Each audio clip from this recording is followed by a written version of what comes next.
Are we there yet? Oh my God, you've got to be kidding. I'm hungry.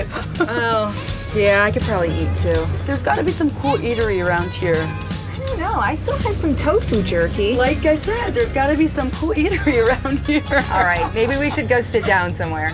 Isn't this fun though? I love cruising across country. You get to check out the curviest roads and the craziest landmarks and those special hidden eateries. No, I totally love driving cross country. That's the spirit. We should stop at some landmarks. Yeah, I'm sure we're gonna see some. The car was created to give people mobility. And as the car evolved, we found ourselves able to travel quickly all over the country to visit relatives and see new scenery we otherwise would never have been able to enjoy. The Federal Aid Highway Act of 1956 spawned our interstate highway system and made the country smaller. It helped turn travel into the multi-billion-dollar industry it has become. Today on Auto Week's Vinseta Garage, we celebrate our ability to travel by car. And along the way, we find some really cool stops that make our trip worth every memory. We should be Thelma and Louise. Oh, we're so Thelma and Louise in a motor coach. Although I hope we have a better ending than that.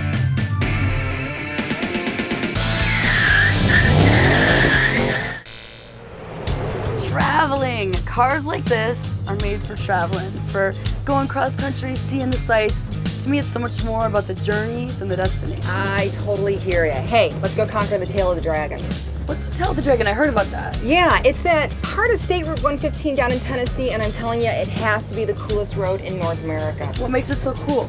Here, I have a video. We were just there last week. Check it out. There's a stretch of road along Highway 129 that reaches from eastern Tennessee past the North Carolina border. It's ominously called the Dragon. This 11 miles of pavement bends, dips, rises, and curves its way like an asphalt roller coaster. It's a near medieval driving experience that teaches you a lesson in centrifugal force.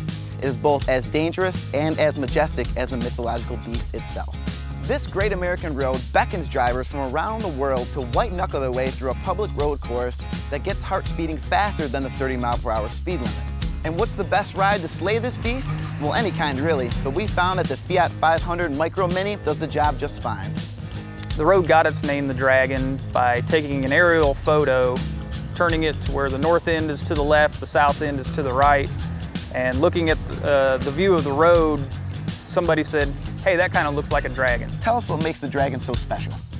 Well, it's a unique stretch of highway with no driveways, no intersections, no roads, just national park on one side and TVA land on the other side, so there's no homes or whatever. And in that 11-mile stretch, you get approximately 318 curves. The feedback that I get from most of the car enthusiasts who come here, it really isn't so much about the speed as it is about the technicality of the road.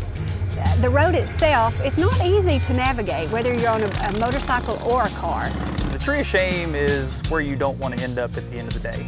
If you have an accident on the Dragon and it breaks apart, part comes off anyway, something like that, tradition is you're supposed to bring it down and place it up on the tree of shame. Driving across country is just a sheer pleasure. You know, I always enjoy road tripping. In fact, there's always entertaining things along the way to keep me interested. Are we talking about big giant balls of string, fiberglass dinosaurs, the Winchester Mystery House? All of the above. In fact, my favorite roadside oddities are those strange sentries known as muffler men. No matter how many miles you travel on the open road, you're never really alone. There are roadside oddities dotted across America as ubiquitous as corn farms in Nebraska. 2 of them stand sentinel behind me. Slimy, creepy reptiles. One is a vegetarian, the other is carnivorous. But don't worry, also on this same exit is Spanky's Barbecue and Burger King, so we're safe for now.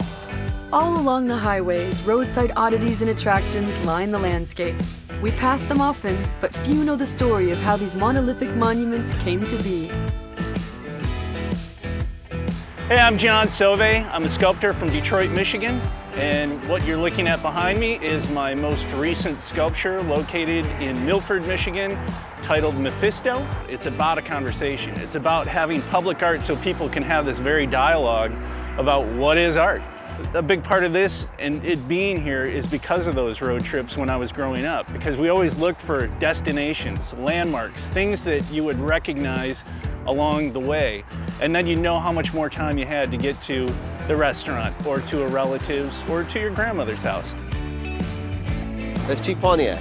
He was a symbol for the Pontiac Motor Division cars back in the 50s. I believe he's good karma.